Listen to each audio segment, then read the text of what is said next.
आज मैं आप लोगों को एक नया आसन सिखाने वाला हूँ। उसका नाम है मंडूक आसन, यानी फ्रॉग पोज। तो अगर आप मुझसे ये पूछें कि क्या योगासनों में कोई एक ऐसा आसन है जिसमें सबसे कम एफर्ट लगाना पड़े और सबसे ज़्यादा फ़ायदा उससे मिले, तो मैं कहूँगा हाँ, एक आसन है। और वो कौन सा आसन है? मंडूक आसन, फ्रॉग पोज। ओके, तो आज मैं आपको ये मंडूक आसन के बारे में ही, मंडूक आसन कैसे करना चाहिए, इसके क्या फ़ायदे हैं, किन लोगों को नहीं करना चाहिए, ये सब बातें बताऊंगा। लेकिन उससे पहले मैं आपको ये बताना चाहता हूँ कि देखिए, योगासन जो कि शरीर से जुड़ा हुआ है और शरीर के साथ हम मजाक नहीं कर सकते हैं। तो मैं आपको ये बता देना चाहता हूँ कि पिछले दिनों मैंने योगा इंस्टीट्यूट से एक टीचर्स ट्रेनिंग का एक सर्टिफिकेट कोर्स पूरा किया। उसके बाद ही मैं आप लोगों को योगासन सिखाने की कोशिश कर रहा हूँ। तो unless until you are qualified, you are not suppose to teach yogasana, right. तो पहली बात तो यह है कि मंडूक आसन बहुत ही लीस्ट एफर्ट, बहुत कम एफर्ट लगाना पड़ेगा आपको। कैसे करते हैं ये बताऊंगा, लेकिन सबसे पहले मैं बताना चाहता हूँ कि जिन लोगों के पेट में हाल फिलहाल ऑपरेशन हुआ हो, अभी टाँके सॉफ्ट हों, मतलब लास्ट 6 मंथ के अंदर ऑपरेशन हुआ, तो उनको ये अवॉइड करना चाहिए, नहीं करना चाहिए। इनफैक्ट जिनके बैक में, लोअर बैक में प्रॉब्लम है, हार्ट के जो पेशेंट्स हैं, क्योंकि इसमें हमको आगे ऐसे झुकना पड़ता है तो हार्ट के ऊपर थोड़ा सा लोड पड़ता है, इसलिए उनको अपने डॉक्टर से पूछ के ही करना चाहिए। लोअर बैक में अगर दिक्कत है तो अवॉइड करना चाहिए, जब ठीक हो जाए तब कर लेना, कोई ऐसी क्या बात है। तो जहाँ तक मंडूक आसन के फ़ायदों की बात है, तो इसके फ़ायदे तो आप उंगलियों में गिन सकते हैं। कम से कम 10 फ़ायदे तो मुझे दिखाई देते हैं, जो मैं आपको बता ही सकता हूँ। और भी कई फ़ायदे हैं, जो छोटे मोटे फ़ायदे होते हैं जो आदमी बता नहीं पाता। लेकिन पहला फ़ायदा तो क्या है कि जितने भी मोटे पेट वाले लोग हैं, जिनकी तोंद निकली हुई है, ऑब्वियसली पर्सनैलिटी अच्छी नहीं लगती, आप चाहते हो कि स्लिम एंड ट्रिम दिखो, तो उनको अगर तोंद कम करनी है तो उसके लिए ये आसन उनकी मदद कर सकता है, क्योंकि ये पेट पर आपके प्रेशर बहुत पड़ता है, तो चर्बी को गलाने के काम करता है। दूसरा, जिन लोगों को डायबिटीज़ से बहुत परेशान है, देखिए इस आसन में मैं तरीका बताऊंगा। इसमें क्या है कि मुठ्ठियाँ बांध के आपको ये अपने बेली बटन के आसपास रख के इसको प्रेस करना पड़ता है। तो इसमें पूरे के पूरे स्टमक में, पूरे एब्डोमेन में बहुत ही अच्छा प्रेशर बनता है। तो उससे क्या होता है कि अंदर जो पेनक्रियाज है आपका, जहाँ से कि इंसुलिन रिलीज होता है, पेनक्रियाज पर भी अच्छा प्रेशर पड़ता है, तो वो इंसुलिन को रिलीज करने में मदद मिलता है, जिसकी वजह से डायबिटीज़ के पेशेंट्स को बहुत फ़ायदा होता है। ठीक है, दूसरा फ़ायदा इसका। तीसरा फ़ायदा क्या है कि जो कि ब्लड सर्कुलेशन स्टमक में बहुत अच्छा हो जाता है। इसकी वजह से क्या है कि आपको खाना पचाने में बहुत मदद मिलती है। अपच के जो पेशेंट्स हैं, जिन लोगों को डाइजेशन की प्रॉब्लम है, गैस वैस उठने लग जाती है, उन लोगों को ये आसन करना चाहिए। जिनको कॉन्स्टिपेशन है, कब्ज की बीमारी है, उनके लिए ये आसन बहुत ही मदद कर सकता है। जिन महिलाओं को मेंस्ट्रुएशन के समय पे पेट में क्रैम्प्स आते हैं, क्रैम्प्स को ठीक करने में ये आसन बहुत मददगार है। उनके लिए तो रामबाण साबित होगा। They will thank me 1000 times, because this is the feedback that I got, कि उनके लिए बहुत ज़्यादा उनको फ़ायदा होता है इससे। इसके अलावा जो टॉक्सिक हमारे जो सिस्टम में, गट में रह जाते हैं, हमारे इंटेस्टाइन में रह जाते हैं, स्टमक में रह जाते हैं, उन टॉक्सिक गैसेस को बाहर निकालने में ये आसन बहुत मदद करता है। इस आसन में ये देखिए ऐसे ही बैठना पड़ता है। वज्रासन में तो आपके घुटने और जो आपके टखने हैं, आपके जो एंकल्स हैं, दोनों को बहुत उनकी मोबिलिटी बहुत बढ़ती है, उनकी फ्लेक्सिबिलिटी में बहुत फ़ायदा होता है। क्योंकि आपको आगे झुकना पड़ता है, इसलिए आपका लोअर बैक, आपका जो स्पाइन है, आपके शोल्डर्स हैं और आपका जो एब्डोमेन है, उसकी मसल्स जो है वो टोन होती है। ये आपको एक और फ़ायदा मिलता है। इसके अलावा जो लंग है आपका, जो कि आपको नीचे जाके सांस लेने में थोड़ी सी आपको एफर्ट लगाना पड़ता है, तो आपकी जो लंग कैपेसिटी है वो बहुत इससे उसको वो बढ़ने लग जाती है। जितनी आज ज़्यादा बार करोगे, लंग कैपेसिटी उतनी बढ़ेगी। लंग कैपेसिटी बढ़ने से आप में, आपकी बॉडी में ऑक्सीजन ज़्यादा जाएगी। ऑक्सीजन ज़्यादा जाने के बहुत फ़ायदे हैं, क्योंकि जैसे आप लोगों को भोजन आपका जो फेवरेट भोजन है, कई लोगों को रसगुल्ले बहुत पसंद है, मीठा बहुत पसंद होता है, कई लोगों को राजमा की दाल या आलू के परोठे अगर माँ ने बना दिए तो मतलब उनकी खुशबू के मारे खुशबू से ही जान निकल जाती है। तो जैसे आप लोगों को इस तरह के कुछ खास भोजन बहुत पसंद है, ऐसे ही हमारी बॉडी में जो सेल्स हैं उन्हें ऑक्सीजनेटेड जो ब्लड है वो बड़ा उनको फेवरेट है। जैसे ही उनको ऑक्सीजन से भरा हुआ ब्लड मिलता है उनकी बाँछें खिल जाती है तो they become very happy, so they are always waiting. लेकिन हम लोग इतने गधे हैं, हम लोग उनका ख्याल नहीं रखते हैं, ऑक्सीजन को भरपूर लेते नहीं है। क्यों, पिछले दिनों मैंने एक ब्रीदिंग के ऊपर भी एक वीडियो डाला था कि कैसे हम लंबी और गहरी ब्रीदिंग को अपना बढ़िया करें। प्राणायाम जितना ज़्यादा करेंगे ऑक्सीजन ज़्यादा जाएगा, एक्सरसाइज जितनी ज़्यादा करेंगे उतनी बॉडी में ऑक्सीजन ज़्यादा जाएगी, तो इससे लंग कैपेसिटी बढ़ती है। जो एक नई बात मुझे मालूम चली और मैं आपके साथ शेयर करना चाहता हूँ कि क्या है, जैसे जो हैप्पीनेस हार्मोन्स होते हैं जैसे सीरोटोनिन है और सीरोटोनिन है प्लस जो डोपामिन है, तो ये जो हार्मोन्स हैं अभी साइंटिस्ट ने ये मालूम किया है कि जो गट जो है 95% सीरोटोनिन को रिलीज करने के लिए जिम्मेदार है। The central nervous system only releases the rest 5%, तो इसकी वजह से आपका मूड बहुत अच्छा रहता है ये वाला आसन करने से। अच्छा, एक बहुत ही इम्पोर्टेंट पॉइंट अगर आप इसको समझ लें तो आप खुद ही समझ जाएंगे कि क्यों ये आसन आपको बार बार रोज़ करना चाहिए। हमारा जो एक वेगस नर्व है, वेगस नर्व जो है हमारे ब्रेन से निकलती है और ब्रेन को कहाँ से कनेक्ट करती है, हार्ट से कनेक्ट करती है, लंग से हार्ट से लंग से कनेक्ट करती है, हमारे एब्डोमेन आमाशय से करती है, लीवर से करती है, पेनक्रियास से करती है, इंटेस्टाइन भी उसमें आ जाता है।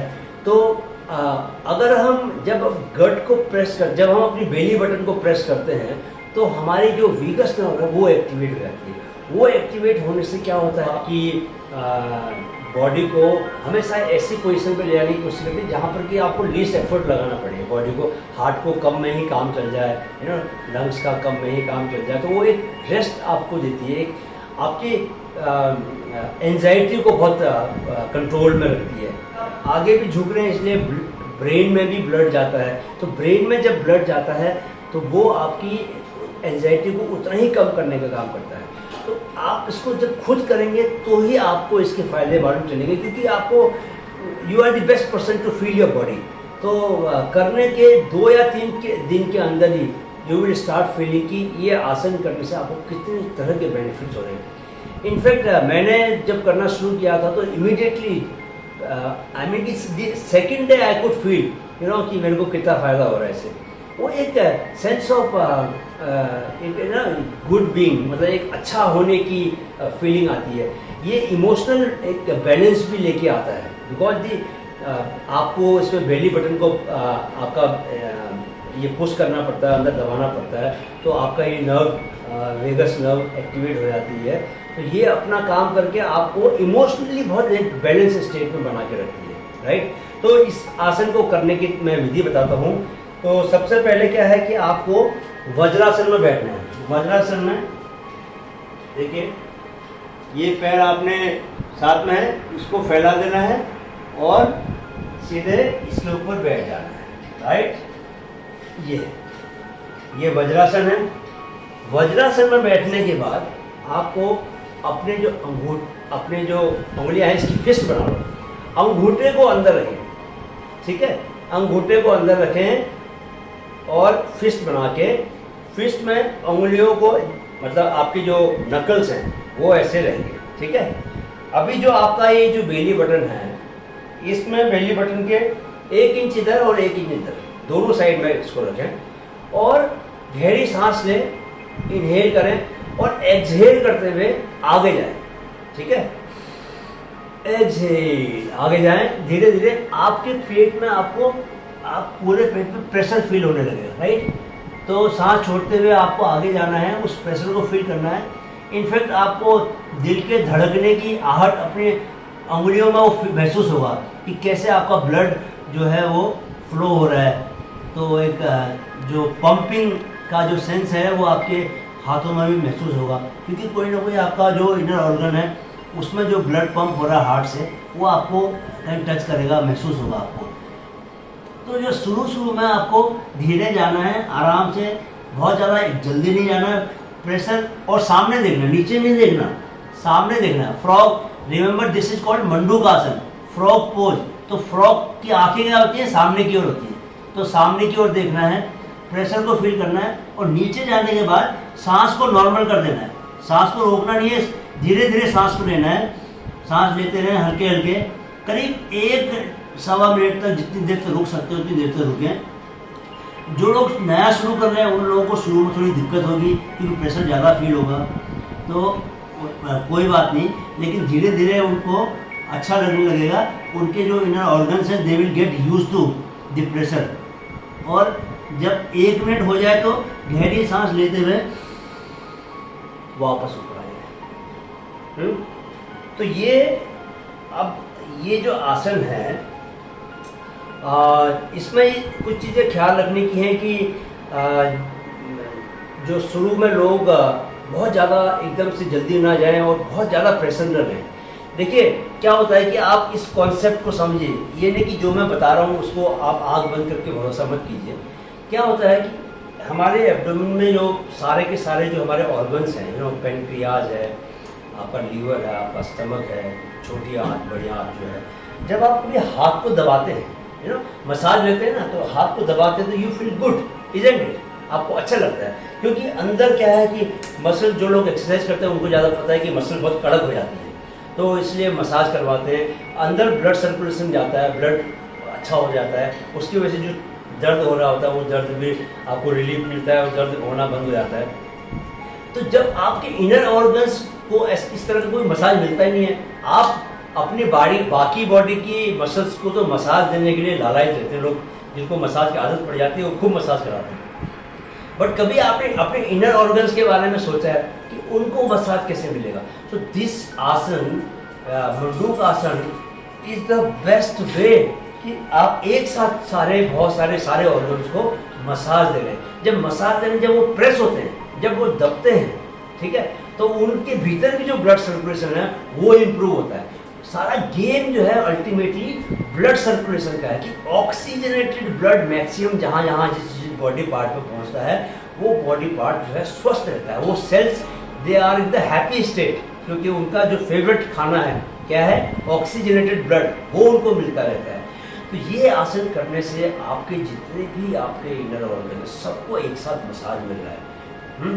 तो इसलिए ये आसन जो है बहुत काम का है। इतनी सारी बीमारियां इससे ठीक होती हैं और आपको एक खुशी का एहसास और एक इमोशनल बैलेंस वो अलग से मिलता है। तो योगा में ये कहा जाता है कि कोई भी आसन जब करते हैं तो उसका विपरीत आसन भी करते हैं। तो ये मंडूक आसन अगर हमने किया है तो हमको इसका विपरीत आसन जो है ना, उष्ट्रासन है। क्या है? उष्ट्रासन। उष्ट्रासन में ये है कि आपको कैमल पोज जिसको बोलते हैं, उसमें आपको, क्योंकि आप इसमें आगे झुके हो इसलिए कोई आपको पीछे झुकने वाला आसन भी करना चाहिए। तो बिफोर यू फिनिश आप इसमें ऐसे खड़े होके आप अर्ध उष्ट्रासन भी कर सकते हैं। जो लोग पीछे नहीं आ सकते, थोड़ा सा ये एब्डोमेन है आपका, यहाँ की अब ऐसे हुआ था, अभी इसको ऐसे होना चाहिए। अदर साइड में इसका इसमें स्ट्रेच आना चाहिए, सो दैट कि बैलेंस बन जाए। सारा जीवन में खेल क्या है? बैलेंस का है। लेफ्ट साइड में जितना जाते हो उतना राइट साइड में जाओ, आगे जब जाते हो तो फिर पीछे भी जाओ। तो इसमें, और जो लोग कर सकते हैं वो पीछे जाके ऐसे कर सकते हैं, ये राइट। ये तो थोड़ा सा भी पीछे चले जाएं, सो दैट कि यहाँ पे बेसिकली आपको एब्डोमेन के एरिया में स्ट्रेच लेके आना है। तो उष्ट्रासन करके आप इसको खत्म कर सकते हैं। बहुत काम का आसन है। इतनी सारी आपकी बीमारियां, आपकी तकलीफें ये दूर कर सकता है। और इसमें एफर्ट क्या लग रहा है? एफर्ट सिर्फ इतना लग रहा है कि आपको अपने आलस्य से बाहर आना है। ओनली जो लेजीनेस है आपकी, वही आपका सबसे बड़ा अवरोधक है, वही सबसे ज़्यादा आपको रेजिस्ट करता है, रोकता है, आपको करने नहीं देता है। अगर आप उससे बाहर आ गए तो आपको क्या एफर्ट करना है? आपको हमेशा इसका ये ध्यान रखना है कि फिस्ट अंदर रहेगी, 1 इंच दोनों बेली बटन के, 1 inch right side, 1 inch left side में। हालांकि जो रामदेव बाबा हैं वो ऐसे भी बताते हैं, यू नो। एम क्या है कि इसको प्रेशर देना है। ऐसे भी करके प्रेशर दे सकते हैं, लेकिन आप ऐसे मुट्ठी बांधने वाला ज़्यादा इफेक्टिव है। इसको यहाँ रखें और जब थाई के ऊपर ये मुट्ठी आ जाएगी, उसके बाद जब आप when you get used to doing it, आप प्रेशर ज़्यादा लेने के लिए चेस्ट को आप थाई के नज़दीक लेके जाएंगे। चेस्ट को जितना नीचे लेके जाएंगे, प्रेशर उतना आपके पास बढ़ता जाएगा।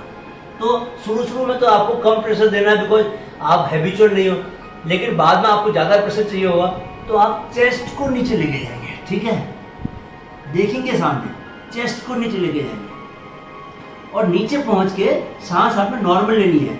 नॉर्मल सांस, धीरे धीरे सांस छोड़िए, सांस लीजिए, inhale exhale, inhale exhale, inhale exhale. Feel the pressure. हमेशा जो बॉडी पोर्शन पे आपको टारगेट मसल जो होती है उस पर ध्यान रखना चाहिए, वो अपनी अवेयरनेस में होना चाहिए, उसको महसूस कीजिए। आप उस प्रेशर को महसूस कीजिए जो आपके स्टमक में इनर ऑर्गन्स के ऊपर पड़ रहा है। इनहेल, और फिर सांस लेते हुए ऊपर आना है। ये तो मुझे लगता है कि ये जो आसन के बारे में मैंने आपको बताया है, ये मैंने बड़े पुण्य का काम किया है, क्योंकि इसमें कोई भी चीज़ जिसमें कि बहुत ही आपको जेन्युइन लाभ मिल रहा हो, वो आप जब शेयर करते हैं दूसरों से तो आपको बहुत खुशी होती है। और पुण्य क्या है, पुण्य करने से खुशी महसूस होती है ना। तो मैं अक्सर बोलता हूँ कि जो शांति मंत्र है कि जो शांति मंत्र हम बोलते हैं वो दूसरों की शांति की कामना करते हैं। सर्वे भवन्तु सुखिनः, सर्वे सन्तु निरामया, दूसरों की हम निरोगी होने की कामना करते हैं। तो लेकिन जब दूसरों की जो कामना करते हैं उसमें फिर क्या होता है कि आपको शांति मिलती है। तो नियम क्या हो गया कि अगर आपको खुद को शांत करना है तो दूसरों की शांति की कामना करें। आप अगर खुद से अच्छा महसूस करना चाहते हैं तो दूसरों को भी अच्छा महसूस कराएं। तो मैं आज ये आसन बता के मुझे ऐसा लगता है कि मेरे मन में बहुत जेन्युइन था कि मैं आप लोगों को ये आसन जल्दी से जल्दी शेयर करूं, तो जबकि मैक्सिमम मेरे माइंड फिट को जो लोग फॉलो करते हैं, माइंड फिट को जो सब्सक्राइब करते हैं, उन लोगों को मैक्सिमम फ़ायदा पहुंचना चाहिए। And I am really happy to share with you कि सर्टिफिकेट कोर्स मैंने कंप्लीट किया है। तो मैं आपको आने वाले समय में भी ऐसे नए नए आसन बताता रहूँगा, क्योंकि आसनों के बहुत फ़ायदे हैं। और योग जो है अल्टीमेटली, योग जो है वो आपको एक बैलेंस्ड माइंड की ओर लेके जाता है। वही हमारे जीवन का सबसे बड़ा लक्ष्य होना चाहिए। वही हमारे जीवन में हर तरह की प्रोग्रेस लेके आएगा, हर तरह से हमें आगे लेके जाएगा। Only when you have a balanced, you are in a balance state of mind, है ना, तो ही आप जीवन में विकास कर सकते हैं। रियली मतलब सही से आप आगे नई हाइट्स तक पहुंच सकते हैं, right. So I hope you enjoyed this video. Thank you.